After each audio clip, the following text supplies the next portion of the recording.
A lei tributária não retroagirá para atingir fatos geradores pretéritos. Essa regra ela está expressa no artigo 150, inciso 3, a linha A da Constituição. 150, inciso 3, a linha A. Trata-se do princípio da irretroatividade. Irretroatividade. A lei tributária não retroagirá para atingir fatos geradores pretéritos. A lei tributária não retroagirá para atingir fatos geradores praticados no passado. A lei tributária somente produzirá efeitos para o futuro. Mas isso é óbvio. Isso garante a segurança jurídica. Isso garante a democracia. Isso garante a confiança legítima do contribuinte no Estado. Afinal de contas, se uma lei retroagisse, nós teríamos uma total dúvida sobre quanto pagaríamos de tributo no dia seguinte. Então, a lógica é que a lei tributária somente produzirá efeitos para o futuro. A lei tributária, repito, não retroagirá. Jamais. Não retroagirá. Pessoal, preste bastante atenção no que eu vou te falar. Existem exceções a essa regra. Exceções favoráveis ao contribuinte, exceções favoráveis ao fisco. O artigo 106 do Código Tributário Nacional, ele traz as exceções favoráveis ao contribuinte. O artigo 106 ele é expresso, quando ele diz que a lei tributária deverá ser aplicada a atos ou fatos pretéritos, ou seja, se ela se aplica a atos ou fatos pretéritos, a lei tributária retroagirá. Então, a lei tributária retroagirá, aplicar-se-á a atos ou fatos pretéritos quando for expressamente interpretativa. Mas isso é óbvio. Se uma lei nasce para interpretar, ou essa lei vai retroagir, ou ela não serve para nada. Afinal de contas, se uma lei nasce para interpretar, ela tem que voltar no tempo para tocar o próprio objeto da interpretação. Se ela nasce para interpretar algo que já existe, ela tem que voltar para tocar aquilo que vai ser interpretado, senhoras e senhores. Mas isso é óbvio.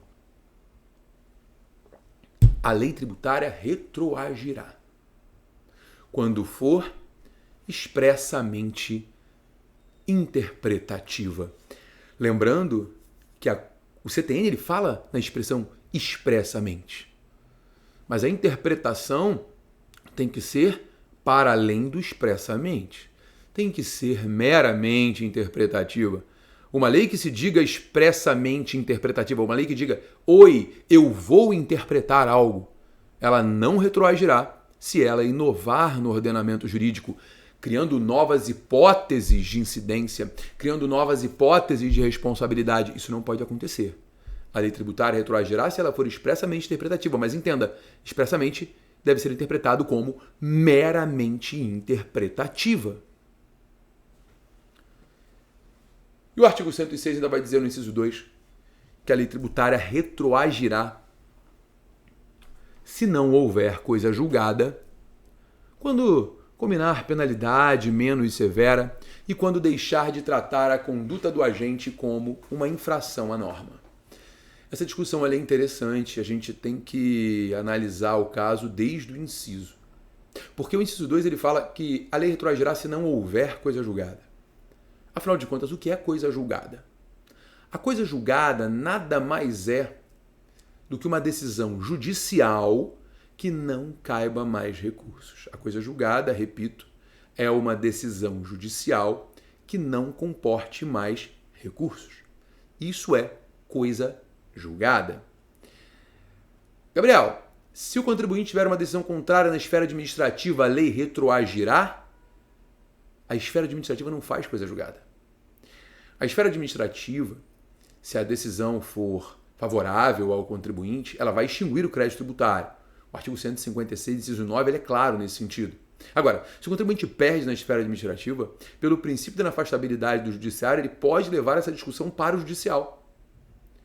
Então, A decisão a que se refere o artigo 106, inciso 2, é a decisão judicial que não caiba mais recursos. Então, se não houver essa decisão judicial que não caiba mais recursos, a lei tributária retroagirá. Retroagirá quando?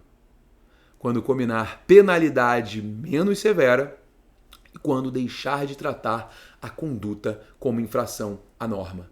O que retroage é a multa. O que retroage é a penalidade, senhoras e senhores.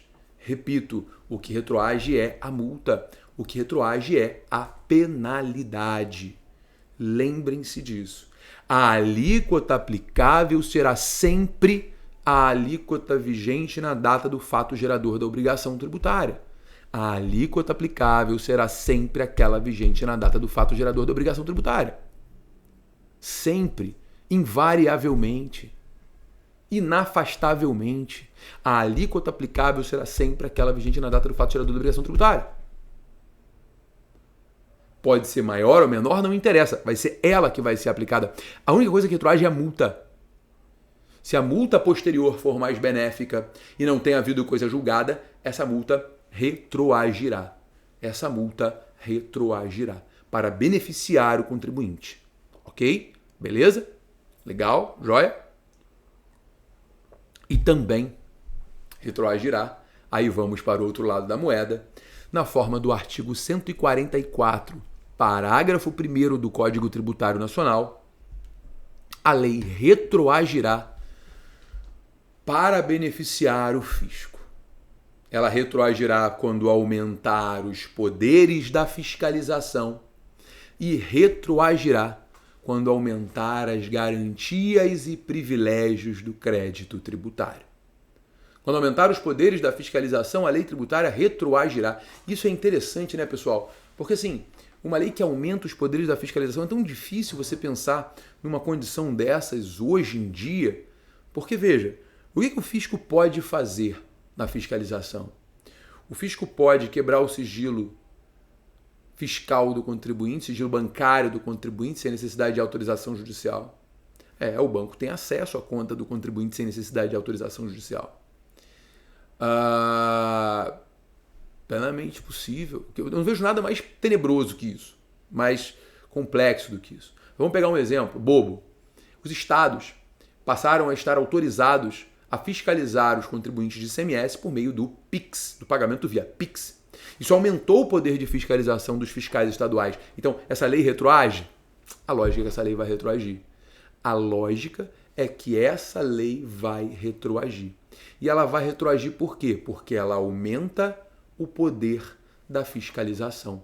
Porque ela aumenta o poder da fiscalização. Então, a lei que aumentar o poder da fiscalização, ela vai retroagir para beneficiar o fisco. E ela também vai retroagir quando aumentar as garantias e privilégios do crédito tributário. Bom, vamos pegar como exemplo de garantia, né? O artigo 185 do Código Tributário Nacional, ele diz que sempre que possível, diz o artigo 185, se é possível não, desculpa, o 185 ele é claro no sentido de que é considerada fraudulenta a alienação de bens do devedor após a inscrição em dívida ativa do crédito tributário. É considerada fraudulenta a alienação de bens do devedor após a inscrição em dívida ativa do crédito tributário. Se o crédito tributário estiver inscrito em dívida ativa, presumir-se-á fraudulenta a alienação de bens do devedor, ressalvada a hipótese que ele tenha bens suficientes para saldar o crédito. Mas veja, será considerada fraudulenta ainda que não haja execução fiscal, no momento da inscrição em dívida ativa. Se vier uma lei dizendo que a fraude será caracterizada no momento do lançamento, ou seja, em momento anterior, essa lei vai retroagir, porque ela aumenta a garantia para a satisfação do crédito tributário. Mesma coisa acontece no tocante à falência. Decretada a falência, existe uma ordem de preferência. Primeiro são pagos os créditos trabalhistas, limitado a 150 salários, crédito decorrente de acidente de trabalho, sem limite, crédito de garantia real, limitado ao valor do bem gravado, e então vem o crédito tributário.